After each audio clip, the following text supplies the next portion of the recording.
rien de marrant, mais il y avait de l'humour, de la distance qui faisait que c'était agréable à lire au début. Après, quand il rentre dans l'asile de fous, peu à peu, on bascule dans l'indignité la plus totale, l'inhumanité. euh, et puis on finit l'acte 2 par ces scènes de viol qui sont absolument insoutenables. Comme si une scène ne suffisait pas, il en rajoute une couche avec une deuxième. Pour moi, j'avoue que c'était trop. Je, je me suis même demandé, alors excusez-moi, je critique un peu Nobel, mais je me suis demandé si l'auteur avait été une femme, si ces scènes auraient duré autant et avec autant de descriptions comme ça. Ça a duré 30 pages et moi j'en pouvais. Donc heureusement que cette femme a la bonne idée de mettre le feu pour nous faire sortir de ces huis clos nauséabonds. Et ensuite, la dernière partie, je l'ai lue beaucoup plus facilement parce qu'on alterne scènes d'intérieur, d'extérieur, il rencontre d'autres groupes de personnes, etc. C'est pas le paradis, loin de là, mais c'était moins lourd.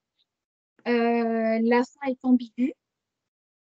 Moi, j'ai préféré imaginer que la femme de l'ophtalmo gardait la vue, mais je pense qu'on peut l'interpréter autrement. Je trouve que c'était pas clair. Euh, voilà. Pour ce qui est du style, j'ai beaucoup aimé ce style hybride au début qui m'a surprise, mais donc c'est ni style indirect ni style indirect. Je me suis demandé pourquoi il avait fait ce choix-là.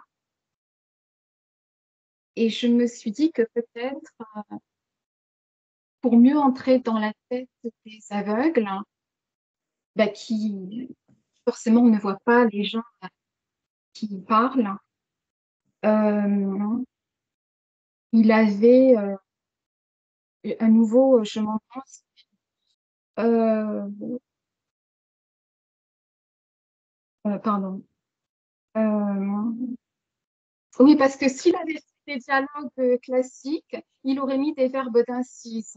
Par exemple, un tel dit ceci en disant déclara-t-elle d'un air timide ou dit-elle en se passant la main dans les cheveux, etc. Et ça, les aveugles ne peuvent pas le voir. Donc peut-être qu'il a fait l'économie de ces verbes-là pour aller à l'essentiel, c'est-à-dire une succession de phrases, de répliques que les aveugles peuvent entendre. Je me suis dit ça. Je ne sais pas si c'est ça, mais ce qui m'a plu aussi, c'est les dictons qui sont souvent contradictoires et qui nous permettent d'avoir de la distance. Et sinon, sur le fond, il y a une phrase qui m'a marquée, c'était nous sommes aveugles parce que nous sommes morts. Nous sommes morts parce que nous sommes aveugles. Ça revient au même. Et moi, ça revient à dire, euh, nous ne voyons pas, mais qu'on soit aveugle ou pas, en fait. Que nous ne voyons pas lorsque nous avons perdu notre humanité. J'avais l'impression que c'était ça qu'il disait. Et j'avais l'impression qu'il critiquait l'individualisme euh, parce qu'on a besoin d'avoir la collectivité pour vivre. Si on ne pense pas collectif, on ne peut pas s'organiser. Si on ne peut pas s'organiser, on ne peut pas vivre. Voilà, donc en gros, c'est ça. Excusez-moi, j'ai toujours ce retour dans la voix qui me gêne énormément. Bon. on va mettre fin à ça, à cette, cette douleur, Marlène. Merci pour ton intervention. Hein, je me permets de te couper parce qu'on est très nombreux et donc s'il y a d'autres personnes qui veulent parler, on va prendre le temps. Mais je vous demanderai vraiment à la fois d'avoir la discipline de garder votre micro éteint. Hein, je fais pas exprès de le réteindre quand vous l'allumez, mais c'est vraiment pour avoir le meilleur son possible et d'essayer d'être concis dans vos interventions. Voilà. Qui veut intervenir à présent? Oui, Martine, on vous écoute.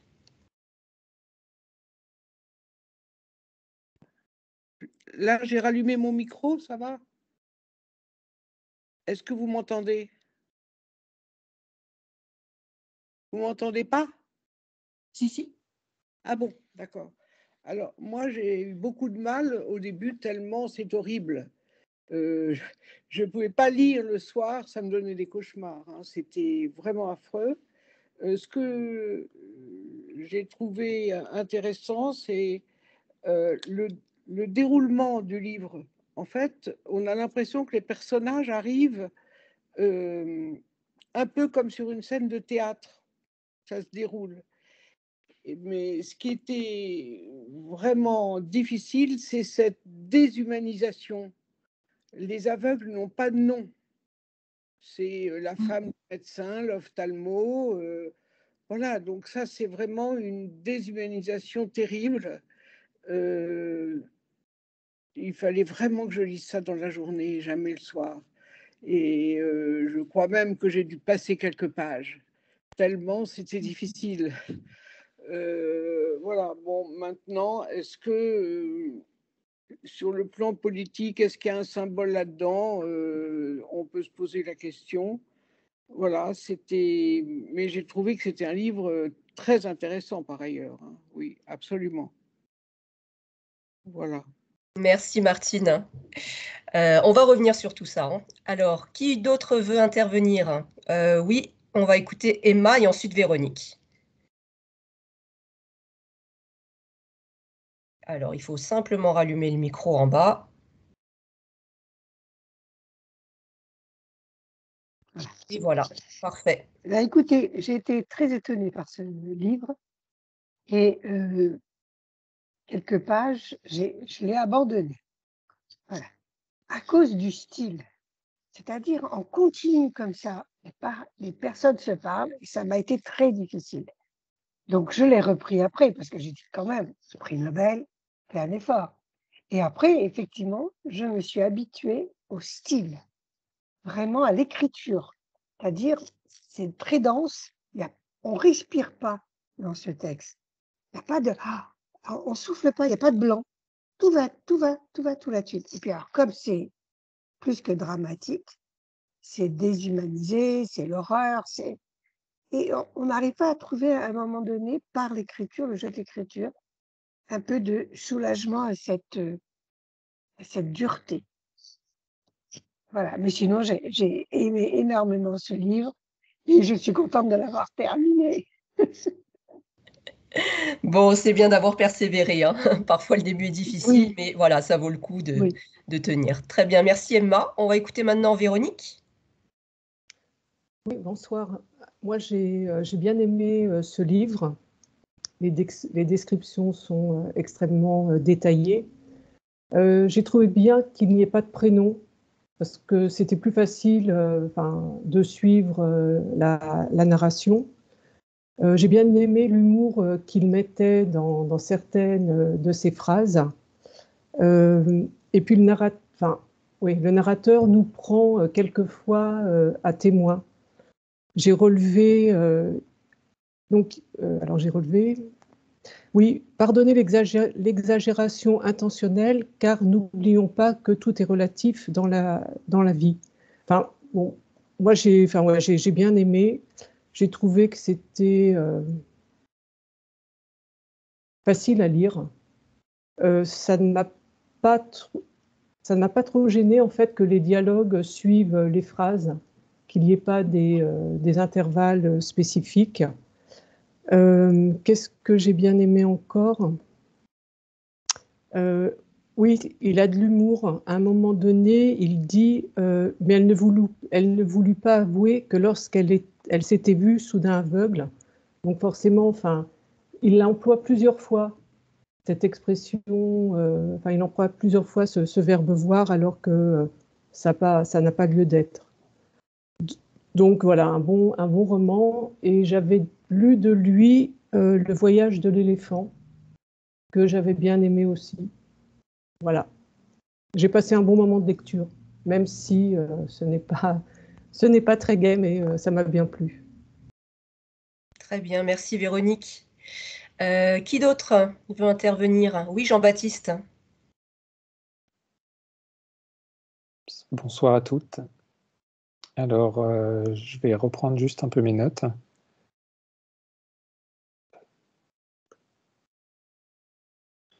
Donc, effectivement, un peu comme tout le monde, j'avais trouvé au début le style et la ponctuation un peu surprenants.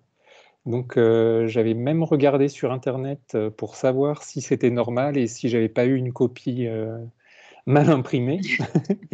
Donc, une fois que j'ai vu que c'était normal, j'ai essayé de voir un petit peu comment c'était organisé. Effectivement, comme les autres, je me suis fait assez rapidement. Notamment, ce qui aidait, c'est qu'il y avait des majuscules qui indiquaient qu'il y avait des nouvelles phrases, etc. Et aussi qu'à chaque fois que quelqu'un parlait, il précisait qui c'était. Et donc, c'était assez, finalement, ça nous aidait assez facilement. Il n'y avait pas c'était un peu comme si on s'apercevait que la ponctuation, c'était une convention et que finalement, il suffit juste d'avoir les codes de comment c'est écrit pour ne plus être dérangé après. Ensuite, j'ai trouvé ça assez intéressant. Moi, j'ai apprécié l'écriture et la maîtrise un peu que je trouvais du langage dans ce qu'il disait. Même si des fois il y avait des choses un peu bizarres, on sentait que c'était voulu et que, enfin, moi, j'avais l'impression que c'était voulu. Après, comme je l'ai lu un peu tardivement, j'ai commencé en début de semaine, j'essayais de me presser et donc des fois j'avais l'impression qu'il y avait trop de descriptions parce qu'il y a des passages où justement il s'étend et pour aller encore plus dans l'ignominie ou dans l'inhumanité au moment où ils sont dans l'hospice et qu'après il y a les viols et tout ça. Donc des fois c'était assez difficile. Et donc je ralentissais, justement, je me disais, c'est peut-être mieux de lire certains bouquins en espaçant un petit peu.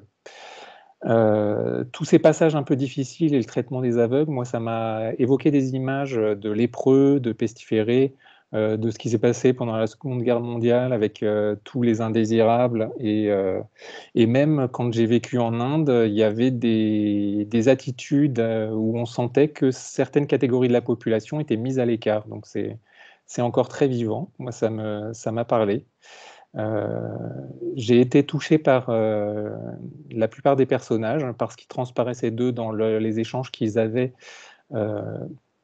et toute l'humanité qui pouvait s'exprimer, notamment quand ils sont sortis de l'hospice et qui commençaient à révéler des choses sur eux-mêmes ou à dire des choses un petit peu plus intimes, qui révélaient des choses que je trouvais très humaines malgré tout.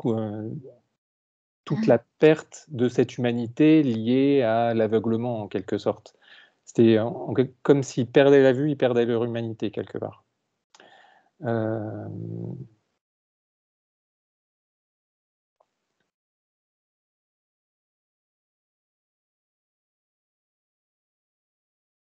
Et donc, quelque part, moi, ce qui m'a touché, en fait, enfin, ce qui m'a touché, ce qui m'a frappé, c'est aussi qu'ils parlaient, ils ne sont pas vraiment devenus aveugles, mais c'est plutôt comme s'ils étaient aveuglés.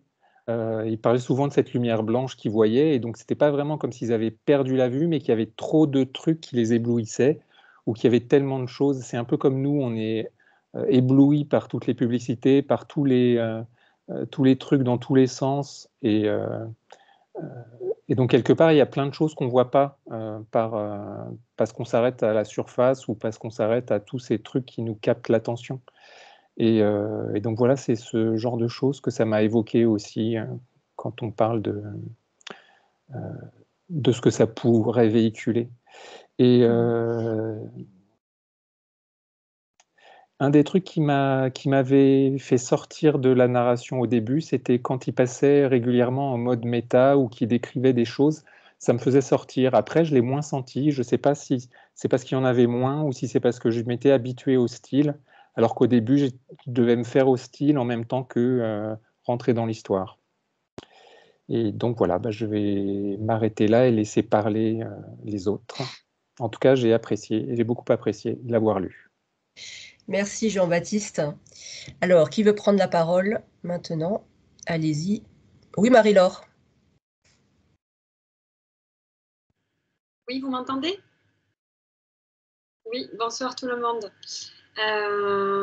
Oui, c'est très intéressant tout ce que vous dites. Je retrouve beaucoup de choses que j'ai ressenties.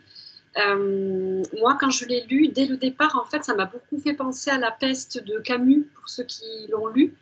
Je sentais comme ça qu'il y avait une ambiance menaçante et on sent qu'il y a comme un cataclysme quoi, qui va s'abattre. Je rejoins Martine là, qui parlait du théâtre. Tout de suite aussi, je l'ai vu comme ça, il n'y avait pas de nom, donc c'était un peu comme des archétypes, le médecin, la femme, la jeune fille et tout ça. Et c'est vrai que l'écriture est très dense, on est tout de suite complètement perturbé, je trouve. Mais moi, j'ai complètement adhéré et en fait, tout de suite, je me suis dit, c'est un génie parce que c'est comme si c'était un parallèle avec ce qui arrivait aux gens. C'est-à-dire c'est un tout autre ordre, donc effectivement, virgule, majuscule. Donc c'est comme si ça se percutait, un peu comme les aveugles qui se rentrent dedans, ils ne se voient pas, ils sont bousculés. Et en fait, c'est comme s'ils nous le faisaient vivre un peu aussi. Enfin, moi, je l'ai vécu comme ça, où on se dit, mais attends, qui parle, quoi? Qu'est-ce que... tout en même temps, enfin, comme s'il fallait prêter une attention particulière à cette nouvelle forme, tout comme les aveugles doivent commencer à faire confiance à leur oui, enfin à leur autre sens en fait pour s'en sortir dans cette nouvelle réalité. Donc ça, j'ai trouvé que c'était vraiment un truc fabuleux, quoi. Ça m'a vraiment beaucoup plu. Voilà. Et par rapport à ce que tu dis, Jean-Baptiste, des lépreux et de la Deuxième Guerre mondiale, je l'ai vu comme ça aussi, et je fais un petit parallèle parce qu'après j'ai lu un roman là sur Simone Veil, Moi et mes sœurs, où il y a un échange de correspondance, et en lisant ce qui leur était arrivé, ça m'a vraiment frappée parce que je l'ai lu juste après, et elle parlait de l'horreur quotidienne des camps, et je vous lis juste une phrase, je ne vais pas être très longue, et elle dit « Cette horreur quotidienne provoquait une abjection de soi-même, un dégoût. Les gens avaient beaucoup de peine à rester des êtres humains. » Donc ça m'a frappée parce que je me suis dit, c'est exactement ce que j'ai lu, où les gens n'ont plus leurs repères, luttent pour garder leur dignité, etc. Et ça leur enlève une part très importante de leur dignité. Mais moi, je ne l'ai pas du tout vue sombre, même si peut-être à la fin, elle va perdre la vue, ou peut-être temporairement. Moi, j'ai vu beaucoup de lumière, justement, et même, je pense qu'ils retrouvent la vue parce qu'ils arrivent à voir, c'est-à-dire les petites choses simples, boire, donner à manger à quelqu'un, aider quelqu'un à se laver. C'est ça, en fait, leur humanité, leur dignité. À partir du moment où ils sont revenus à ça, à l'essentiel, un peu en enlevant toutes les fioritures et en passant par des horreurs, et après, c'est comme s'ils étaient, ça y est, ils peuvent redevenir ou devenir de vrais êtres humains, quoi, dans toute leur complétude. Voilà, c'était mon opinion. Merci Marie-Laure. On va reparler de la fin. Alors Nolwenn, c'est à ton tour.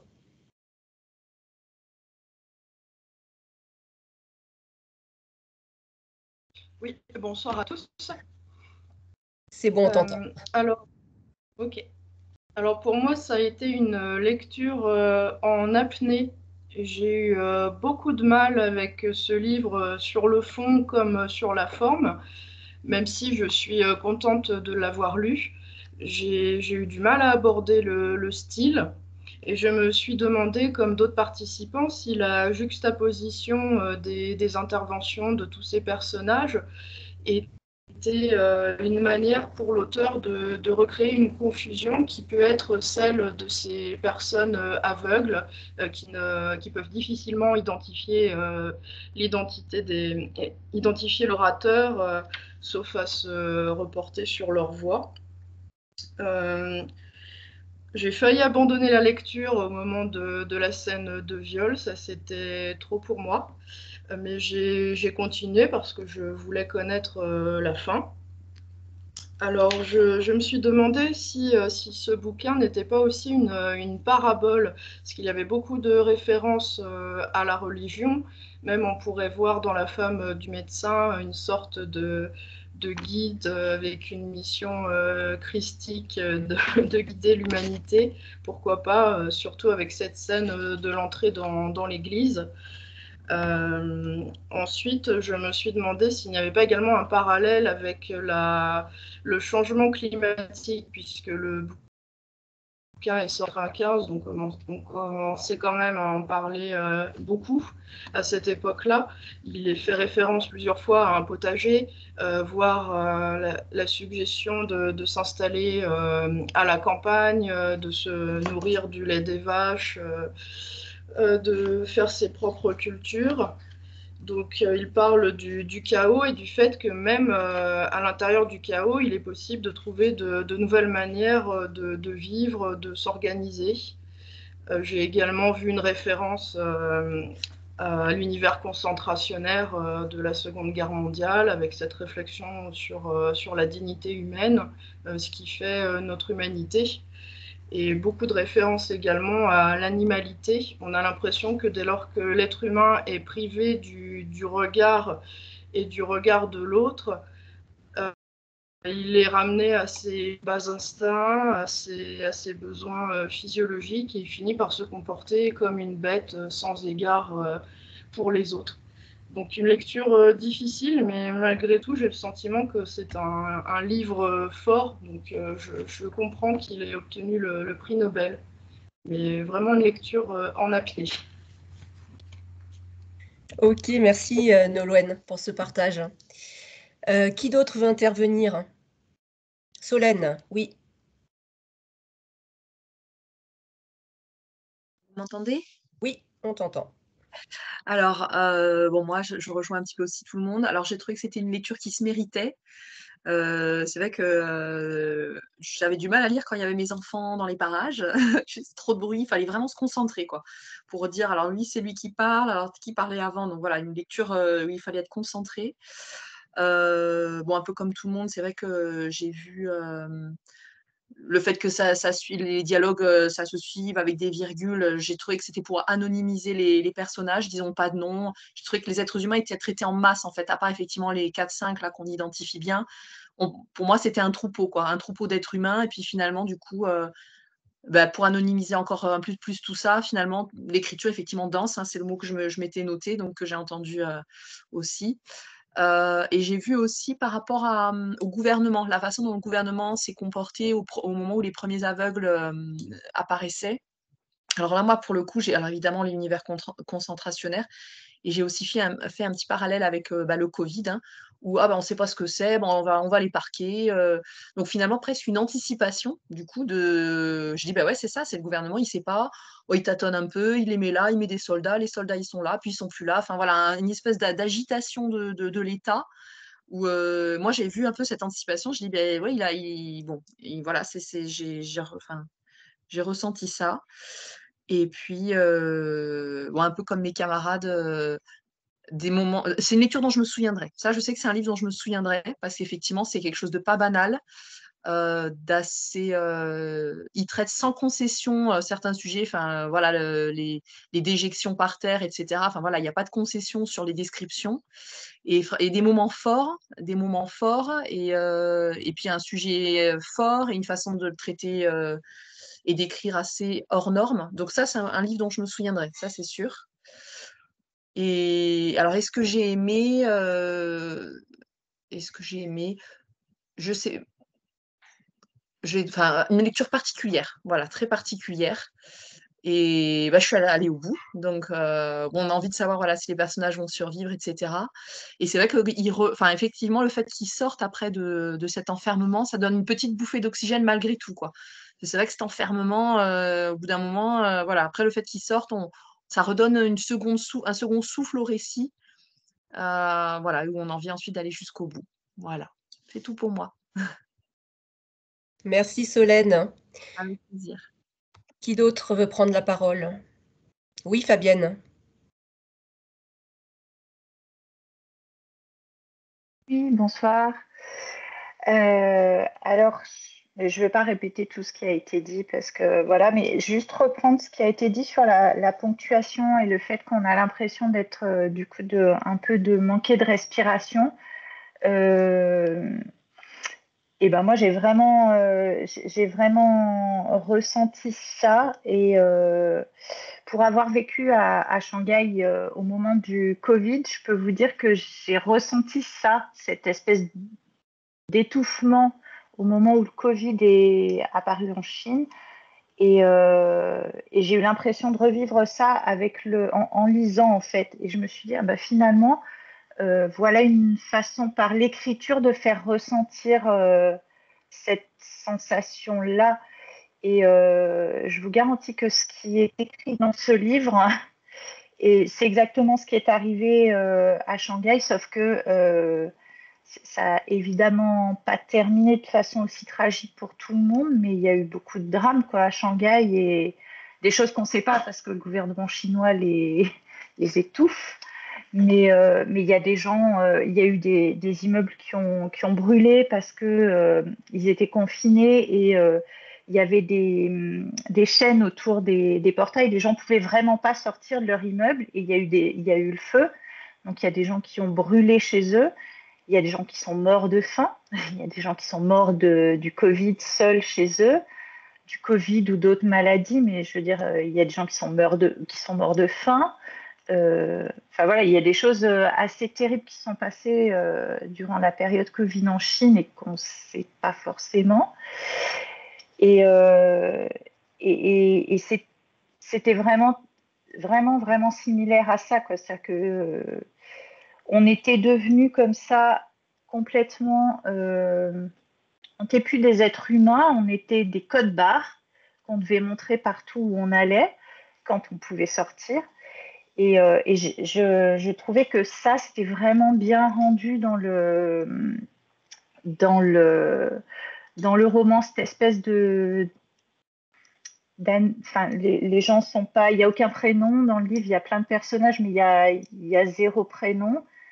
Et voilà, je trouvais que ça, c'était vraiment bien rendu, cette espèce d'étouffement et puis d'anonymat. Et puis les gens qui reviennent aussi à leur...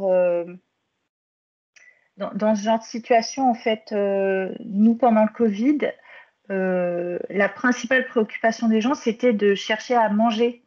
Qu'est-ce qu'on va bien pouvoir manger et si on manque de nourriture, etc. C'était vraiment et c'est également ce qui se passe dans le livre. Hein.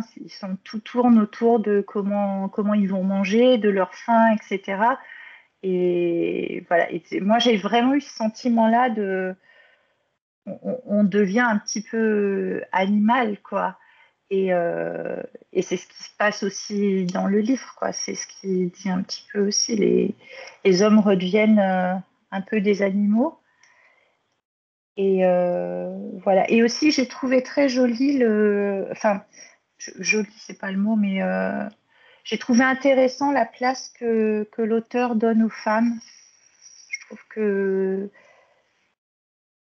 cette héroïne, elle est vraiment, je sais pas, elle a quelque chose qui m'a beaucoup touchée, quoi, le courage de cette femme, enfin des femmes de façon générale dans le roman. J'ai trouvé ça assez beau. Voilà.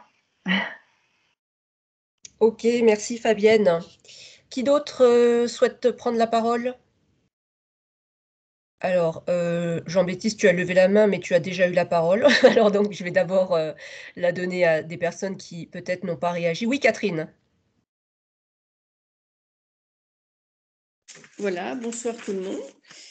Donc, moi, je suis rentrée dans le livre avec une certaine curiosité. L'histoire me semble originale, le thème aussi.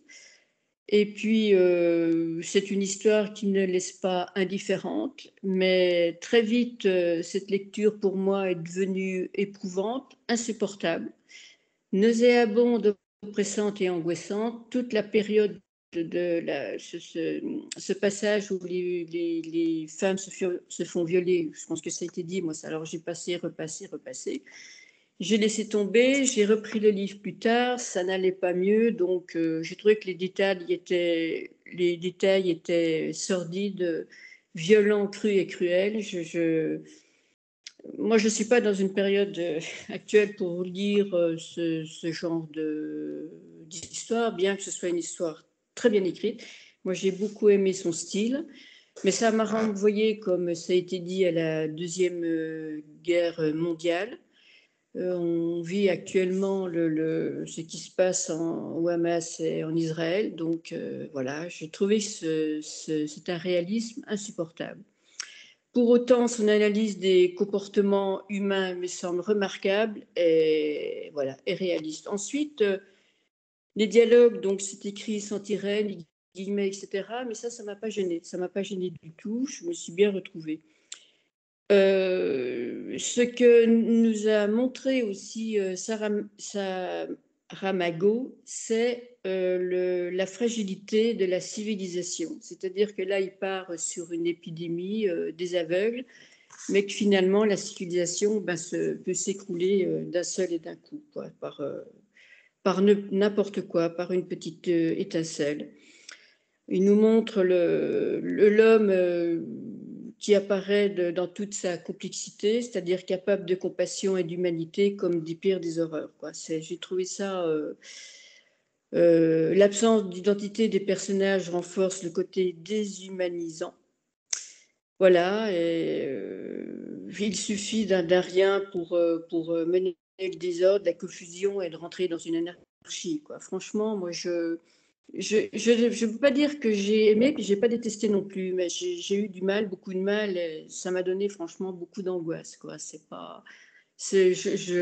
m'a poursuivi longtemps, hein, ces scènes sordides, voilà, tout ce que je veux vous dire. Et puis, ce film a été adapté au cinéma, et c'est Julia Moore qui jouait le rôle de la femme du médecin. Et je crois qu'il a été présenté au Festival de Cannes en 2006 ou en 2008. Voilà. Merci Catherine. Oui, effectivement, il y a une adaptation. Je ne l'ai pas encore vue. J'ai toujours peur, moi, d'être très déçue par les adaptations cinématographiques. On va écouter Anne-Lise. Oui, bonsoir. Vous m'entendez bien ? Je vais aller rapidement. Donc, le style, comme vous, au début, j'étais complètement déstabilisée. Alors après, moi, je me suis posé une grande question, mais vous pourrez nous répondre sûrement. Moi, j'ai absolument rien lu d'autre de cet auteur. Et ma question, c'était, est-ce que c'est son style ou est-ce que c'est un style qu'il a réservé à ce texte ? Moi, je me suis vraiment, vraiment posé la question. C'est vraiment quelque chose qui est très bizarre, cette imbrication des dialogues, de la description, du récit, très peu de respiration, hein, je suis d'accord, ça donne une impression très bizarre. Voilà, donc je me suis posé la question si c'était pour servir le récit ou pas. Alors après, j'ai ressenti comme vous, c'était un récit très lourd, la première partie, l'internement. J'ai absolument pas pensé au camp de concentration. C'est très étonnant à vous entendre. Là, je me dis, mais oui, c'est étonnant que j'ai pas pensé à ça. La deuxième partie m'a fait beaucoup penser à ce que souvent est décrit dans les romans de science-fiction, on va dire post-apocalyptiques, une fois qu'il y a une grande catastrophe et que les humains se retrouvent en petits clans et vivent comme ça les uns à côté des autres. J'ai retrouvé un petit peu ça. Voilà, comme beaucoup d'entre vous, je suis contente d'avoir lu ce livre. À la fin, je me suis vraiment posé la question, est-ce que je l'ai aimé ? C'est très dur, mais moi, j'ai trouvé qu'il y avait beaucoup d'humanité. Et je voulais revenir un peu sur ce qui a été dit sur notamment le personnage de la femme du médecin, qui est quelqu'un d'absolument extraordinaire. Alors oui, elle est la seule à garder la vue, mais elle prend cette responsabilité-là d'aider son clan, on va dire, Et ça, je trouve ça extraordinaire. Et aussi la jeune fille aux lunettes teintées. Et là, on voit que la perte de ce sens qui est notre sens principal change énormément de choses. Alors, elle change complètement l'organisation de la société, ça on le voit très vite. Elle change les liens sociaux et puis elle change la vision qu'on a les uns des autres, bien sûr. J'ai employé le mot vision. Et cette jeune femme qui était caractérisée par quelqu'un qui est très jolie apparemment, qui était quelqu'un d'assez frivole, c'est ce qu'on comprend. Eh bien, en fait, une fois que cet aspect-là n'est plus visible, entre guillemets, on se rend compte, d'ailleurs, c'est dit dans le texte à un moment, que étonnamment, elle aime énormément ses parents. Il joue avec ça, hein, le fait que, voilà, on n'imaginait pas forcément que cette jeune femme, qu'on prenait sans doute pour une jeune femme un peu frivole, parce que jolie et parce que, voilà. Eh bien, en fait, c'était une fille aussi qui aimait ses parents, qui était profonde dans ses sentiments et qui est capable aussi de se rapprocher de quelqu'un qui n'est pas du tout dans le standard d'un homme beau et d'un homme jeune. Et ça, ce personnage-là aussi, moi, m'a beaucoup intéressée. Et j'ai trouvé que ces petites choses-là, éparpillées au milieu de toute cette horreur, ça faisait ressortir énormément d'humanité. Voilà. Merci Anne-Lise. Partage très intéressant aussi. Est-ce qu'on a entendu tout le monde? Ah, Sandrine.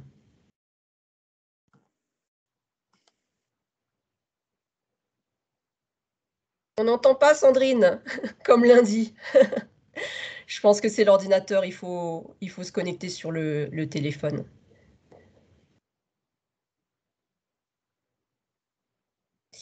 Alors, en attendant que Sandrine se connecte, Véronique, qui a lu un autre livre de José Saramago, est-ce que c'était le même style d'écriture avec ces virgules qui remplacent les points et qui s'enchaînent, avec cette même syntaxe? Alors, je ne peux pas vous dire parce que j'ai dû le lire il y a 20 ans. Je sais juste que ce livre-là m'avait plu et l'avant-dernière fois, on avait parlé du mur invisible.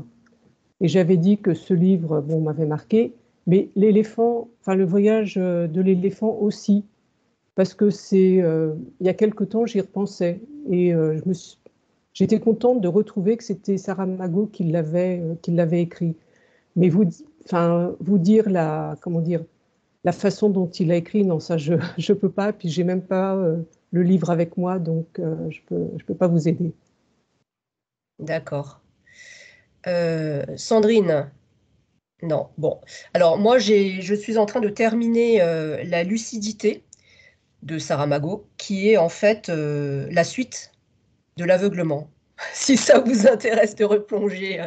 Voilà. Et donc, c'est le même style. On retrouve la même syntaxe, donc avec ces virgules qui s'enchaînent, des majuscules. Donc, c'est la suite. On retrouve certains personnages. On retrouve la femme du médecin, on retrouve le petit clan. Donc, on pourrait dire que, étant la suite, il est logique qu'il ait gardé le même style. On est encore dans un mâle blanc. Pour juste le pitch, en fait, des élections ont lieu et 83% de la population vote blanc. Et le gouvernement décrète que c'est une conspiration, ce n'est pas possible, quelqu'un en veut à la démocratie et donc il faut absolument mettre fin, trouver les commanditaires et voilà, et revenir à un état normal. Voilà, c'est intéressant aussi. J'ai trouvé plus difficile, la chose politique m'intéressant moins a priori, mais voilà, si ça vous intéresse, il y a une suite. Donc, Sandrine, si on n'a pas le son, je vais enchaîner. Est-ce qu'on a entendu tout le monde? Il me semble que j'ai vu Laura, mais je la vois plus. Je ne sais pas si Laura est là et veut intervenir. Oui, je suis là. D'accord, on ne te voit pas parce que... Ah oui, ça y est, on te voit, super. Ah, voilà. Oui, je suis arrivée en retard en voiture, j'avais des problèmes de connexion. J'ai dû me reconnecter sur mon PC. Et du coup, j'ai loupé toute une série de choses, donc j'ai peur de... On t'entend pas très bien, Laura, ça coupe. Ah ouais, je vois que ma connexion est très mauvaise. Bah écoute, je vais pas parler aujourd'hui du coup. Ok. Bon, il n'y a pas de souci. Très bien. Alors écoutez, bon, bah, moi je vais rebondir sur tout ce que vous avez dit. Je vais commencer par une citation. C'est une citation qui est très connue de Kafka.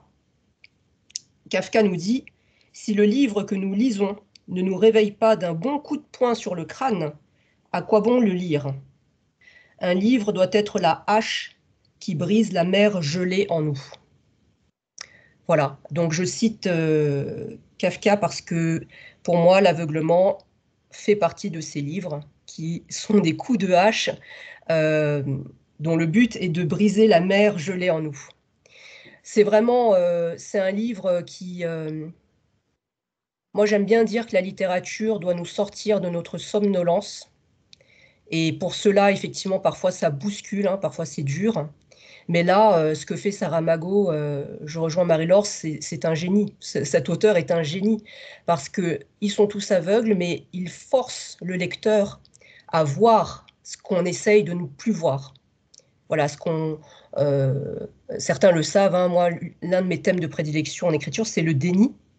Et pour moi, on est en plein dedans, hein, c'est-à-dire que attention lorsqu'on arrête de voir, voilà ce qui se passe. Hein, donc Jean-Baptiste a dit ils perdent la vue, donc ils perdent leur humanité. Mais il y a une autre phrase que Marlène a relevée, où en fait il nous dit que finalement, avant de devenir aveugle, on était déjà mort. Le message, c'est vraiment de dire quand on arrête de voir ce qui se passe, on est peut-être encore physiquement en vie, mais en fait on est déjà mort, on n'est plus des humains. Donc je trouve le message hyper fort, et effectivement tout est mis en place pour nous prendre et on vit les choses en même temps que les aveugles. Et c'est très perturbant et déstabilisant, voire insoutenable. Hein. Effectivement, il y a des scènes qui sont insoutenables. C'est jamais gratuit, à mon avis. Moi, j'ai trouvé que dans ce livre, il n'y a pas de gras. Il n'y a aucun passage où on se dit, là, il aurait pu élaguer un petit peu. Vous voyez ? Et donc... bien souvent, la grande littérature nous fait cet effet-là, c'est-à-dire que ça ne nous laisse pas indifférents. Parfois, on n'est pas capable de dire si on a aimé ou pas, mais ce qu'on sait, c'est qu'il s'est passé quelque chose. Il s'est passé quelque chose. Voilà. Alors, je vous le dis, hein, les prochains titres, ils ne vont pas tous être comme ça, mais si je choisis de vous proposer une liste de lecture où on n'a que des auteurs nobélisés, voilà, ce que je souhaitais, c'est aussi... vous donner à lire des grands titres hein, qui nous permettent aussi de réfléchir sur notre condition d'humain. Alors, beaucoup de choses à dire. Le titre original en portugais, moi je ne parle pas portugais, mais si on le traduit littéralement, c'est « Essai sur la cécité ». C'est intéressant puisque ce n'est pas un essai, hein, c'est un roman. Mais voilà, donc là, en français, ça a été traduit par l'aveuglement, mais le titre original de l'auteur, c'est « Essai sur la cécité ». Alors, parlons du style. Donc moi, c'est ce qui m'a intéressé, évidemment, hein, quand on soi-même on écrit. Oui, j'ai trouvé ça, c'est perturbant. Alors, bon, personnellement, j'ai trouvé ça perturbant sur peut-être 1 ou 2 pages, et puis ensuite, très vite, on rentre dedans.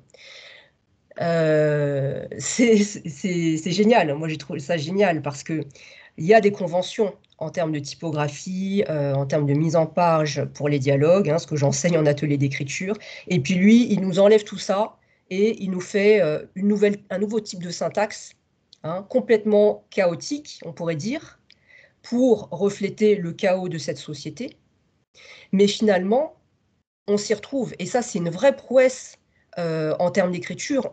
On n'a peut-être pas l'impression quand on est à la place du lecteur, mais c'est une prouesse parce que pour réussir à faire ce qu'il fait et à faire que le lecteur puisse suivre malgré tout, c'est-à-dire puisse savoir quel personnage a parlé sans le dire, c'est pas simple hein, quand on l'écrit. Ça, je vous le dis, c'est pas simple du tout. Lui, il y arrive. Donc, vraiment, moi j'ai dit, c'est génial, c'est un génie. De la même manière, les personnages qui ne portent pas de nom, ça aussi, c'est complètement c'est contre la convention. Hein. Normalement, les personnages, on les nomme. Et là, bien entendu, on ne les nomme pas pour renforcer cette déshumanisation. Hein. Et pour autant, donc, avec un seul attribut, le médecin, la femme du médecin, le vieil homme à qui manquait un œil, la jeune fille aux lunettes teintées, c'est tout. Eh bien, on a les personnages. Encore une fois, mon atelier d'écriture, j'insiste sur la caractérisation des personnages, donc sur le fait qu'il faut trouver les attributs justes pour que, en quelques mots, le personnage ressorte et que le lecteur se fasse une visualisation du personnage. Là, ce qui est fort, c'est que on n'a aucune description, zéro. On a juste un seul attribut qui devient leur surnom, et pour autant, hein, on les voit. Voilà, on les voit. Alors, on n'a peut-être pas les caractéristiques, mais ils sont là, on ne les confond pas, alors que la confusion pourrait être aisée. J'ai bien aimé la remarque de Marlène hein, sur le fait que on ne voit pas les gens parler, c'est-à-dire qu'il n'y a pas effectivement les incises, hein, dit le médecin, dit le premier aveugle, et peut-être qu'effectivement ça fait partie de cet aveuglement. Hein. Eux ne se voient pas, et donc nous non plus, on ne va pas les voir. On est dans un huis clos linguistique, avec ce style très particulier, hein, où il n'y a pas de points, il y a très peu de paragraphes, il y a très peu d'alinéas, voilà, on ne respire pas, c'est vrai, et de la même manière, hein, on est enfermé comme le sont les aveugles. Oh, je suis désolée, c'est un petit peu dans le désordre, hein, tout ce que je vous dis, mais je réagis aux différents commentaires. Oui, Jean-Baptiste nous dit, par moment, on est un peu en mode méta. J'ai bien aimé cette expression. C'est vrai, c'est vrai. Et au départ, je me suis dit, mais tiens, là, on change de point de vue. Hein, on change de point de vue. Les personnes qui suivent la formation en ce moment commencent un roman. On parle du point de vue, c'est-à-dire normalement on a un point de vue, soit un narrateur omniscient, soit le point de vue d'un personnage, et on n'en change pas. Et là, ce qui se passe, c'est qu'on a un narrateur omniscient et on a ce qu'on appelle un narrateur intrusif. C'est-à-dire d'un seul coup, on a cette voix qui se met à commenter les faits et gestes, ce qui se passe, et qui entre un peu en dialogue avec le lecteur. Hein, il y a un côté comme ça, une sorte de complicité entre le lecteur et ce narrateur qui se met à commenter. Et au départ, moi je ne suis pas très fan de ce genre de choses, mais je dois dire que là aussi, hein, Saramago, il le fait à chaque fois au moment juste. C'est-à-dire qu'il le fait aussi pour, peut-être ne l'avez-vous pas ressenti comme ça, mais quand ça devient trop lourd, toutes ces petites incursions ajoutent de la légèreté. Voilà, donc il y a quand même des petites respirations. Hein. Après, c'est vrai qu'on peut se sentir écrasé hein, par le poids de toutes les atrocités qu'il décrit, mais il y a quand même une petite touche d'ironie, de sarcasme un peu humoristique comme ça, qui fait qu'on respire par moments. Qu'est-ce que je peux vous dire d'autre ? Oui, La peste de Camus, hein, ce livre qui est redevenu à la mode au moment du premier confinement. Je trouve ça bien dommage qu'on ait parlé que de la peste et pas de l'aveuglement. Voilà. C'est aussi, ce livre est parfois décrit par certains universitaires qui se sont intéressés à l'œuvre de Saramago comme une critique de la démocratie, pour dire que finalement, quand arrive ce genre de catastrophe, la démocratie, on voit la fragilité de la démocratie. J'ai trouvé ça intéressant aussi, hein, parce qu'il n'y a pas que dans les dictatures qu'on réagit de manière parfois extrême. Donc voilà, et dans la suite, donc la lucidité, c'est vraiment le thème, hein, c'est une critique de la démocratie. Oui, comme dit Catherine, hein, fragilité de la civilisation. On voit qu'effectivement, les choses peuvent vite basculer, et c'est ça qui est très dérangeant, n'est-ce pas? C'est que, même aujourd'hui, hein, vu l'état du monde dans lequel nous vivons, on sait que les choses peuvent basculer. Demain, le monde peut être en guerre à nouveau. Hein. D'ailleurs, les spécialistes le disent, hein, c'est pas si, c'est quand. Et c'est sûr que ça fait peur, et c'est sûr que ça dérange, et c'est sûr qu'on ne veut pas penser à ça. Et ce que fait l'auteur, c'est de nous mettre face à cette réalité, hein, de manière très brutale, pour peut-être justement nous dire, attention, gardez bien les yeux ouverts. Hein, voilà. Pour les personnes qui ont lu mon roman Au Royaume des Aveugles, vous savez que c'est aussi un thème qui m'est cher, le fait de garder les yeux ouverts. Quoi d'autre? Alors, l'interprétation de la fin. C'est vrai que c'est une fin qui n'est pas si claire, qu'on va interpréter à sa manière. Moi, j'ai une interprétation assez proche de celle de Marie-Laure, c'est-à-dire que finalement, donc, il y a toute la première partie du livre où ils perdent leur dignité, leur humanité. Hein, ça devient le chaos, ça devient l'humain dans toute sa bassesse, la plus vile. Et puis finalement, progressivement, donc quand ils sortent de l'asile et qu'ils essayent de s'organiser, c'est finalement au moment où ils retrouvent un peu d'humanité qu'ils voient à nouveau. Et donc, ça voudrait dire que c'est parce qu'ils ont perdu leur humanité qu'ils sont devenus aveugles. C'est parce qu'ils ne voyaient plus. Hein, quelqu'un a prononcé le mot d'individualisme. On est tombé dans un tel individualisme qu'on ne voit plus l'autre et du coup, on en est aveugle. Et en cela, la symbolique de cette cécité blanche et non pas noire, elle est également importante. Quand on est aveugle, on ne voit plus rien, on voit noir. Là, on voit, c'est une lumière blanche qui est difficile à supporter. C'est un petit peu, moi je l'ai interprété comme vous avez arrêté de voir, maintenant on va vous mettre la lumière en permanence pour que vous voyiez à nouveau. Voilà, pour que vous vous rendiez compte, vous repreniez conscience de ce qui se passe et que vous réagissiez un petit peu. C'est une interprétation, mais voilà, c'est parmi d'autres. Alors, qu'est-ce que j'avais noté d'autre?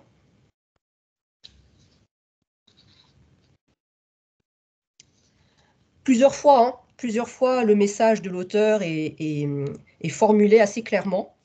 Je vais vous citer quelques exemples. Être aveugle, ce n'est pas être mort, mais être mort, c'est être aveugle. Hein, l'aveugle, celui qui perd la vue, non pas dans ce contexte-là, mais il peut très bien être en vie et être conscient de l'humanité, mais en revanche, voilà, être mort dans le sens je ne fais plus attention à mon prochain, je n'ai plus aucune considération pour l'humanité, eh bien, c'est être mort, être aveugle. Autre phrase, la peur rend aveugle, dit la jeune fille aux lunettes teintées. Vous avez raison, nous étions déjà aveugles au moment où nous avons été frappés de cécité. La peur nous a aveuglés. La peur fera que nous continuerons à être aveugles. C'est aussi ça la cécité, vivre dans un monde d'où tout espoir s'est enfui. Nous sommes déjà morts, nous sommes aveugles parce que nous sommes morts, ou alors nous sommes morts parce que nous sommes aveugles, mais ça revient au même.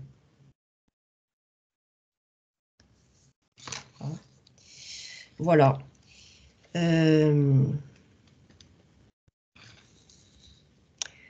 Effectivement, hein, c'est un livre, comme disait Solène, je pense qu'on s'en souviendra encore.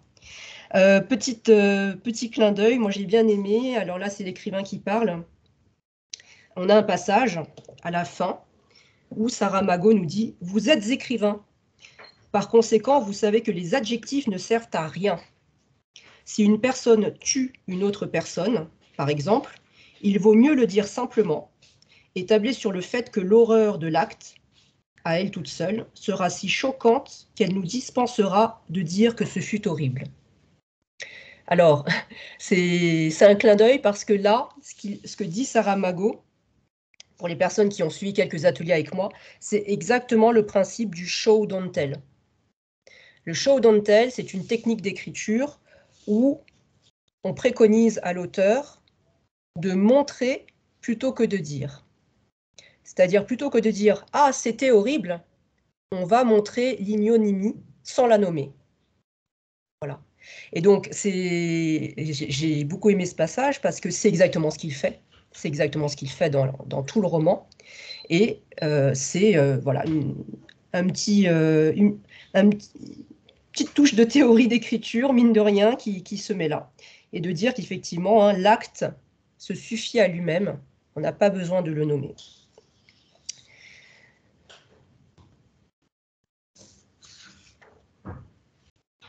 Et d'ailleurs, il fait aussi la critique des dictons, des métaphores, des expressions toutes faites, en disant que finalement, le fait d'employer ces dictons-là, c'est une imprécision de la langue, hein, qui nous fait dire des choses de manière un peu légère. Or, c'est important d'être précis dans la langue, et donc de ne pas abuser, hein, des expressions toutes faites et des métaphores. Voilà. Donc l'auteur, à la fois, fait ce petit rappel et le démontre dans son œuvre. Très bien. Est-ce qu'il est déjà 19h? Est-ce qu'il y a peut-être une intervention avant qu'on se quitte, hein? Je vous remercie, vous avez été nombreux, donc il faut que tout le monde puisse avoir la parole. Du coup, il y a moins d'espace après pour les réactions. Mais voilà, on peut prendre peut-être 1 ou 2 minutes si quelqu'un veut intervenir. Oui, Jean-Baptiste.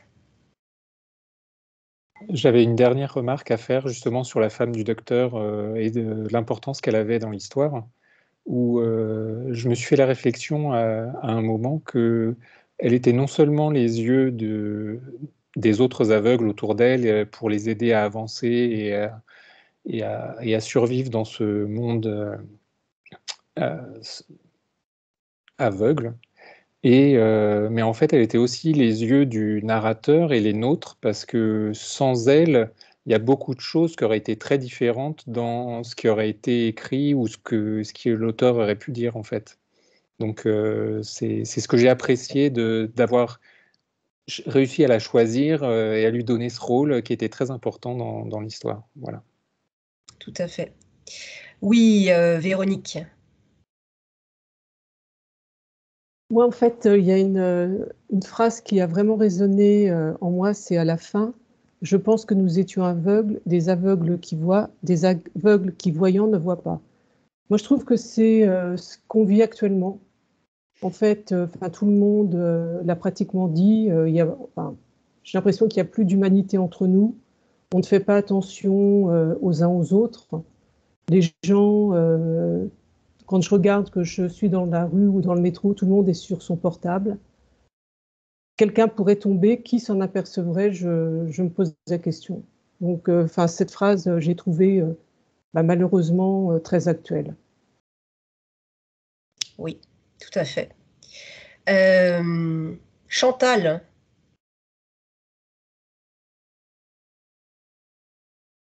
Alors, il faut allumer le micro.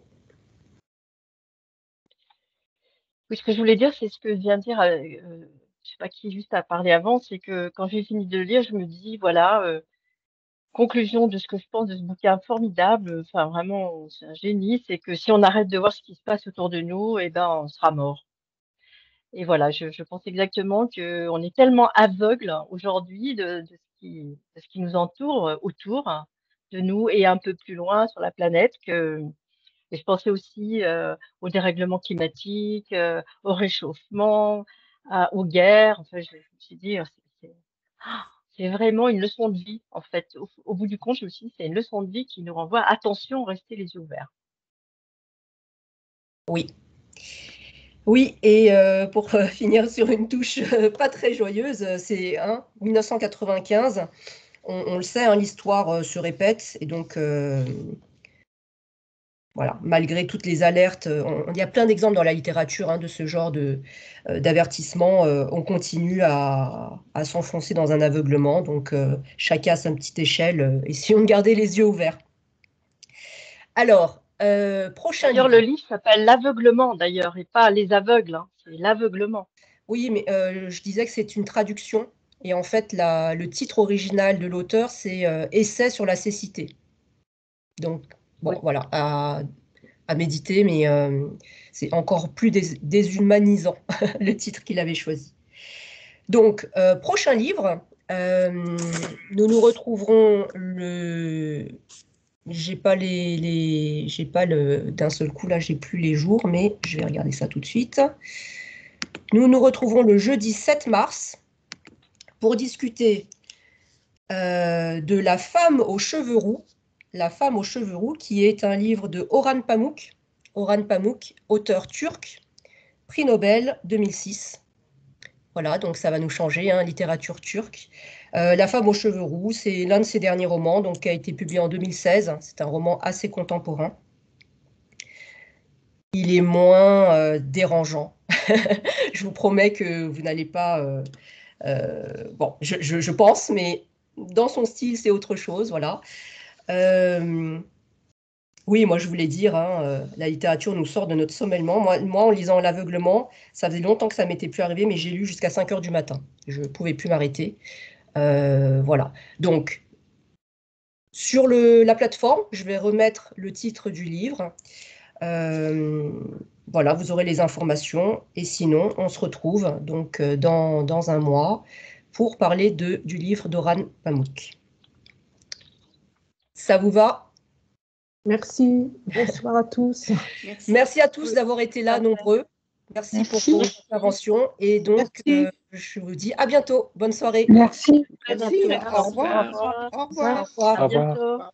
À bientôt.